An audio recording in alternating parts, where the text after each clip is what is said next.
What's up, everybody? Happy November. It's November 12th already. Sorry this is late. I'm actually recording this on the day that normally I would release a show, but I'm running a little behind. It's November, so the people that know me best know that it's deer season. It's the time of year where we get up early and stay out late in pursuit of a big deer.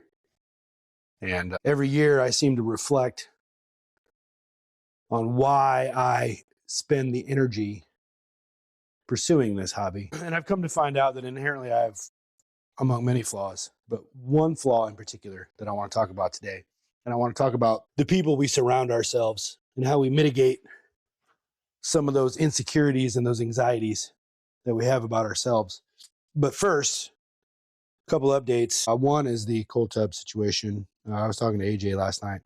I got in the cold tub this morning. It was 42 degrees. Stayed in there for about 3.5 minutes. It was glorious. I loved every second of it, except for the first 30 seconds when I couldn't breathe.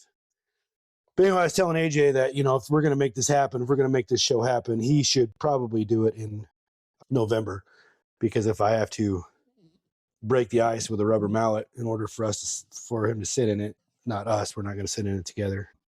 He's not going to like it very much. So hopefully we can get him out soon.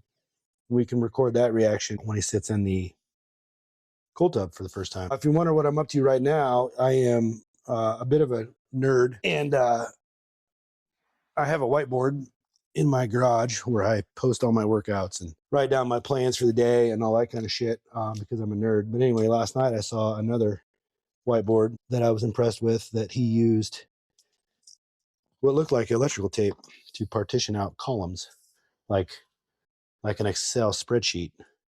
And I'm like, shit, yes, I'm going to do that with mine, because I appreciate good ideas.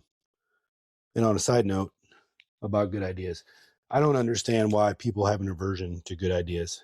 And you know the people I'm talking about, they're usually in some sort of position of perceived authority, where they're the only good idea in the room can be their good idea. And that annoys me. Anybody that has a good idea should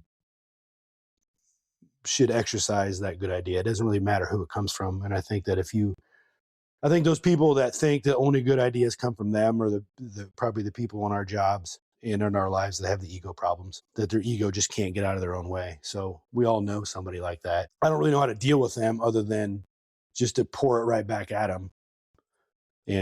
But I have that kind of personality where I will pour it right back at somebody, and I understand that a lot of people don't, and that's fine too. But here's the public service announcement. If you're the only person in the room with a good idea, you need to find a different room.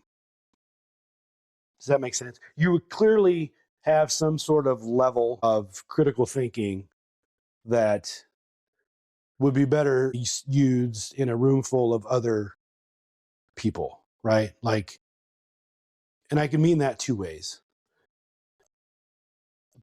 People really don't enjoy being in rooms where they are the lowest common denominator. Does that make sense? And I'm going to use myself as the example. And I'm going to tie this into deer hunting somehow, some way. You're just going to have to bear with me. And this is all going to tie into my personal flaw.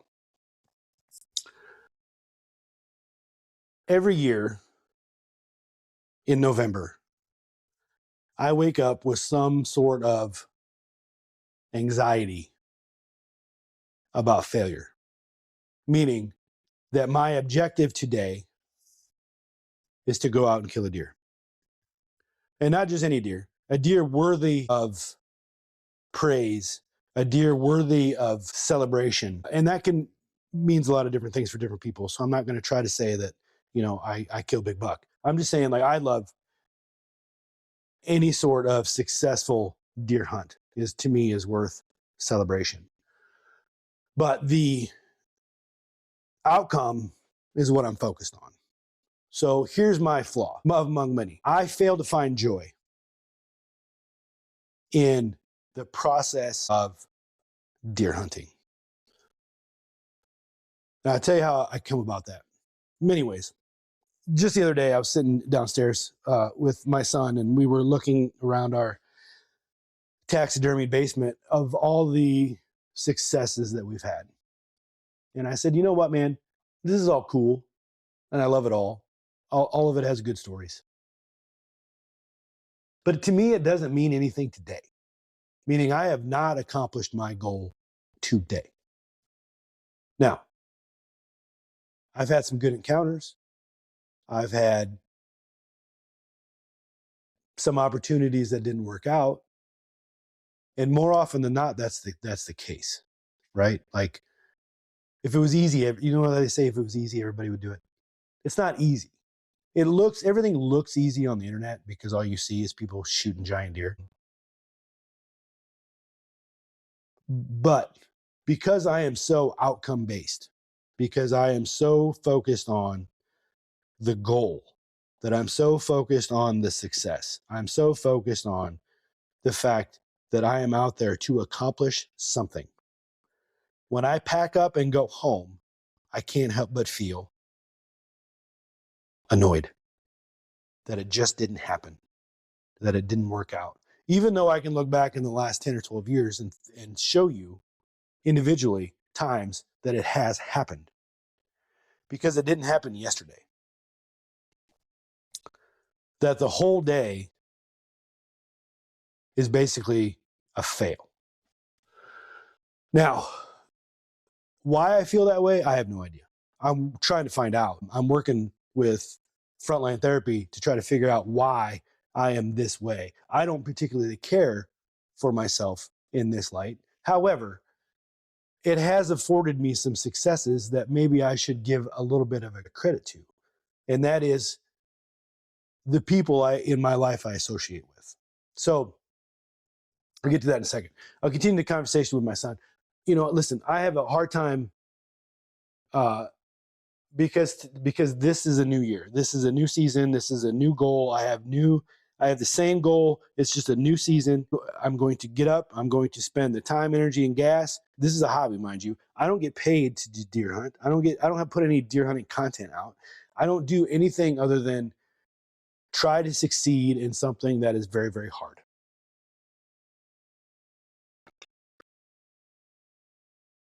And that anxiety that I get up with every day about deer hunting in November carries over to how I am as a dad, how I am as a husband, how I am as an EMS provider, how I am as a follower of Christ, which if I fail 1,000 times, it's in that a day. It carries over to how I am in the community. It carries over to a lot of things where every day I get up and I try to be a better version than I was yesterday. Okay. But every day I fail at it. And every day I can't get out of my own way when it comes to that. And sometimes it's quick. So the expectations that I have of myself in my head when I wake up every day, there's a certain amount of anxiety and I'm not saying like a debilitating anxiety. I'm just saying a certain amount of just restlessness, just a certain amount of just edgy, abrasive thoughts of somewhere, someday, somewhere today, I'm gonna F this up. The version of myself that I want to be today, at some point and so then I'm going to have to restart tomorrow, or after the fail, I'm going to have to figure out how to figure back out. So this whole, am I working hard enough? Am I being kind enough? Am I giving credit where credit is due? Am I enjoying the process? Why can't I find the joy in the little things when they always say that? There's some people that are just very gifted in that. I am not. And I think some of that comes to the people we hang out with, right? And so if I every day, so my circle is very small, and that is no secret. But the men that I associate with, in my opinion, are all better than me at something or all things, because I believe that iron sharpens iron. So some of that could come from the fact that whether they're a better deer hunter than me, whether they do more for the community than me, which really isn't hard, whether they're better as a follower of Christ than me, which also is not hard, whether they, perceived as a better husband than me, or they don't, or they make more money than me, all of things which are hard. Those are the people that I want to be around. That feeling of discomfort that I have when I get up in the morning about what kind of version of myself I'm going to be is useful, I think, in some ways, but it's also a detriment. The detriment being that I fail to find joy in the little things, and that is on me, and I'm seriously working on that. But the positive of that is, man, I hold myself to a high standard in a lot of things, and I also fail at that high standard a lot of the times. But the question is, do you get credit for trying, or do you get credit for doing? And in my opinion, the victory is in the doing. Like, you can have all the good intentions you want to have, but good intentions don't always produce good outcomes. Now, I can go hang 1,000 tree stands, man, but if I never hunt them, am I a good deer hunter? No, because the outcome is the deer on the wall. Now, I truly believe that in our professions, it is very easy to get comfortable, and it is very easy to put yourself in the room where your idea is the best all the time. And that feels good. And I'm 100% get it. It feels good. But is it the best for you? Can you learn more about yourself if you put yourself in a position or surround yourself with people that are better than you in a lot of different things? Would that push you to be a better version of yourself if that's something you're interested in? I think so. I really believe that the people that I put in my life are there to teach me something about me. Now, that sounds selfish, but it's not. I think it's useful in a personal growth kind of way, because I would never take advantage. I would never be in a room full of people, the guy that has the best ideas, or the guy that has accomplished the most, or the guy that is the best at something. I really couldn't imagine being in that room. Now, I can imagine it would make somebody feel good. If I was in a room full of people that never killed deer, and I had the most deer killed, or the best deer killed, and everybody was, oh my God, you're such a great deer hunter, that would make me feel good, sure. But would it really make me a better deer hunter? No. So you are who you're hang out with. And I think that goes true with our professions too. Like, if you think that you're meant for more, then go get more. Like, if it's easy, I could sit back and go every day, listen, yeah, I hunt deer, but I never go deer hunting because, today's wind is wrong, or the pressure's too low, or I really don't have, it's too sunny out. But I could say all this kind of stuff about deer hunting, and it makes me sound like a smart deer hunter because I'm not going deer hunting because of a certain weather condition. So it makes me sound real intelligent. You going deer hunting today? No. Barometric pressure is below 30, man. Big deer don't move unless it's above 30. Everybody knows that. Duh. Well, that makes me sound like a smug ass deer hunter. But it makes me sound like, I could post that on the internet and everybody be like, shit, man, I ain't gonna go deer hunting. Or, you know what the real good deer hunters do? They just go goddamn deer hunting. That's the point. Is if you're sitting around going, man, I really kind of want to level up in my profession somehow, or I really want to level up somewhere in my personal life. But you know what? It probably won't work out. There's some sort of condition, there's some sort of factor, there's some sort of variable that will probably prevent me from doing it. But you know what the real successful people do? They try. They just do it. Despite the outcome. I might get the job, I might not get the job.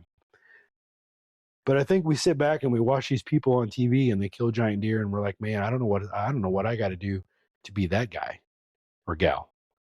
Well, I can tell you what you got to do. You got to throw your hat in the ring. You got to get in the arena. You got to do it. You got to figure it out. You can't sit back and go, it probably won't work out today, so I'm probably not going to go. You got to go. You got to fail. You got to get through the point where you're going to feel uncomfortable about doing something, about not having the outcome. The other day I went on some public land, and every year I try to go on some public land adventure where I pack in a bunch of heavy shit, and I try to be a super deer hunter and read the deer sign and figure out the wind direction and try to find a pinch point, and I try to set up on it, and I try to kill a deer that is accessible to everybody in the country. Like anybody who's anybody can come hunt this property. Well, everywhere I turned, I ran into somebody trying to do the same shit up. I could have came back and said, F deer hunting. I'm not going to do it. Or I could have said, man, these guys had it figured out long before I did. Because one thing that I realized is that if I have the idea, somebody else has probably got the same idea. Like you're not the only one. We're not the only people out there thinking random things. Like I can guarantee you, people, a lot of us have the same thoughts about ourselves and about failure and about success. I think we're just afraid to admit it. Like our egos get out of our own way. Like it goes back to the guy with the best idea in the room all the time. His ego won't allow him to fail because he doesn't like the feeling, or she doesn't like the feeling of failure, doesn't like the discomfort of failure. But I can promise you, the only way to grow and to be a better version of yourself, if we're going to go down this growth mindset pathway, is to feel that way at least a little bit every day. But we also have to take into perspective and find the joy in the little things, which is something I'm awful at. And I can't figure out how to get over it, but I'm working on it. And that's the point. Surround yourself with people that are better than you. Iron sharpens iron. It's in the Bible, for shit's sakes. Anyway, back to the conversation that I was having with my son. One of the things that I pointed out to him was how I sit there and I'm just basically willing the deer to walk by in my mind. Like it is a high anxiety thing. Like I feel like if I was a car, I would be idling a little hot because the anxiety is so the the will to succeed supersedes the fact that I'm sitting out in nature enjoying probably one of the best views and doing one of the best things that you can do with your time, which is seeing nature in its glory, basically. Like the squirrels have no idea you're there, the deer have no idea you're there, the birds fly by, the turkeys do the kind of thing. Like you can hear the wind blowing through the leaves. You see a bunch of leaves fall down, and it would be easy for me to look at that and go, "Man, this is the shit right here." But for whatever reason, I can just feel it inside me that my idol is up there. You could easily look at this and go, listen, man, I don't know if this is your hobby. Trust me, it wouldn't matter if it was deer hunting. It wouldn't matter if it was turkey hunting. It's the same shit. It's the same outcome based anxiety that I have every day. And so, even if I'm not here the deer hunting today, outcome based anxiety, somewhere today I'm going to fail at something. I'm going to react to something in a negative way, even though I'm going to try not to. I'm going to think about somebody in a negative way, even though I'm going to try not to. I'm going to perpetuate probably some sort of false conversation in my head, even though it's probably not going to happen. And then I'm going to go to bed and go, God damn, I tried real hard today to be a better person. I wonder but I failed. I'm going to try again tomorrow. I really neglect to sit back and just be still in the moment, and just let the moment happen and just let things happen the way that they're supposed to happen. Now, a lot of that is probably my deficiencies in the scripture, understanding that that's how I'm supposed to act. I'm supposed to just be still, and I'm supposed to let him take control and do the things and put opportunity in my path, right? And allow me to capitalize on that. I just don't think that way. And I think sometimes that's a detriment. And I can't think that there isn't some of us out there that don't feel the same way. That being said, double-edged sword when you really think that you're out there trying to perform at a high level to put people in your life that perform at a higher level. Is it uncomfortable? Yes, it really is. But I think necessary in how we go about being successful in whatever version of success we have. And by that, I mean becoming a better human. I'm not I've had a lot of success, I think, in my head. And other people might look at it and be like, yeah, that's cool. Cool story, bro. But it's not the success that I've had. But I think the best success that I could ever have in anything is being a better version tomorrow than I was today. And being a better version the day after that so perfection is unattainable.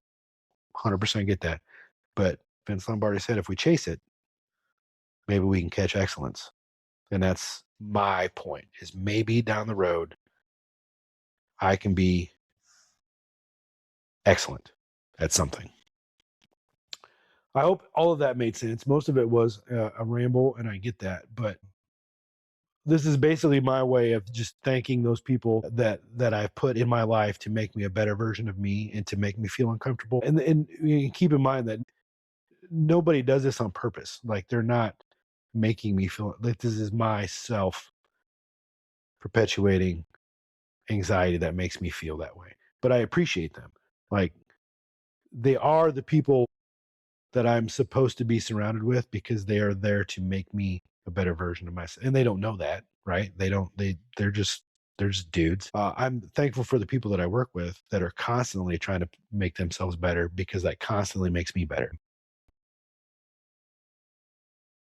But the take home message is, if you're the person in the room that always has the good ideas, and maybe it's because people in the room just can't generate those good ideas, then either way, it's time for you to move rooms.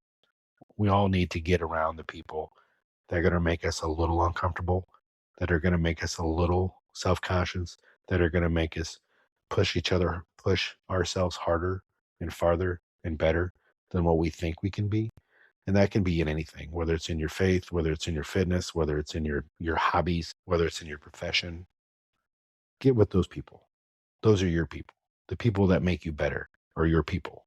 The iron sharpens iron. The people that make you uncomfortable to push yourself to make you better, those are the people that you want to be around. Not the people that make you feel good all the time. There's a little bit of that too, but not the people that are always in your corner, no matter what you do, no matter what you say, no matter how it goes. I'll never understand that. Um, to seek comfort, to me, seems like a bad idea. To each their own. That ain't my thing. My job is to just say the things that I'm called to say. And I was called to say this today while I was working out. My original message was going to be about trying to find a way to have hobbies in EMS and married with a bunch of kids, but I don't know shit about that because I struggle. I think to fit all that in, I think the number one, if I were to answer that question, the number one would be, you just have to have a supportive spouse. You just have to have somebody in the house that says, yeah, man, go kill those deer. Go get those turkeys, man. Like, just get it. But you also have to have somebody that's willing to put up with your neurotic anxiety about not doing those things. And luckily for me, I found that woman, as much as it probably pains her to watch me pace around the house because the wind direction's wrong, or I have some other responsibility in my life, or whatever self-imposed pressure I put on myself to kill a big deer. It's only temporary. It's only the month of November. And it only comes once a year. And it's the greatest month of the year, despite how it makes me feel. So go find your people. Get with people that make you a little uncomfortable. Get with people that make you better. And no matter where you get, no matter how anxious you are about that, try in the moment just to be still. I know that I'm telling you to do something that I'm incapable of doing, but that's why I'm telling you to do it, because I'm not good at it. I think that's a ticket. All right, that's all I got for this week. Ashley's show is doing real good. I think that content has a lot behind it. Seeking healthcare in non-conventional ways. I really enjoy that topic and that subject. And I think I do a little bit of a disservice because I try to keep shows around an hour because I think that that's what our attention spans are. But there's so much more to talk about, and we try to get in so much content in under an hour that I'm thinking about just trying to unleash my own personal time cap and just let it go, because the organic conversation we can have about this is endless. And there's a bunch of new stuff on the horizon. I think people are finally trying to explore other options than the traditional healthcare route, that there's just so much better out there for us. And there's so many more tools out there to help us live not necessarily a longer life, but a better life while we're here. And that to me is the goal. I want to live the healthiest I can live for as long as I can. And I don't know how long that is, but the downside is you have to be exposed to this kind of thing, and you have to know what's out there, and you have to do a little bit of research, and you have to be brave enough to be like, listen, I'm going to call these people and I'm going to find out what IV ozone therapy is all about. And I'm going to go invest a little time. Actually made a good point in our last episode that I want to reiterate, is we're all going to invest in our healthcare at some point in our lives. Meaning, if we neglect it now, we're going to pay for it later. Or we can pay for our healthcare now and not later. So we can invest in ourselves now for the chance to not have to pay for our health as we get older. Or we can neglect our healthcare now and probably end up paying for it later. And so that was eye opening to me, because obviously with anybody, like, money's an issue, right? Like, this is the in this time, like, we don't have an extra X amount of hundreds of dollars for me to go IV ozone therapy or get some testosterone or do those kind of things or some peptides. But I don't know that I can come up with, $1,000 deductible either if something were to happen to my long-term health. So invest in yourself now, and you don't have to invest in yourself later. I truly believe in that. So I'll end on that one. That's it for now. I don't know what next week looks like.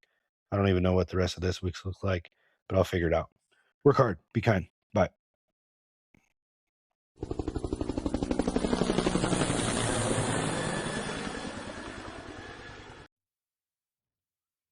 Hey guys, thanks again for listening to another episode of the Shift Change Podcast. I need to ask if you would leave a rating. I think that it helps people who are new to the podcast find it quicker. It doesn't do me any good, but it does help other people that are looking for the Shift Change Podcast on Spotify or Apple. It just comes up quicker the more ratings that you give it. Whether you give it a 2 or a 5, it doesn't make a difference. It just helps other people.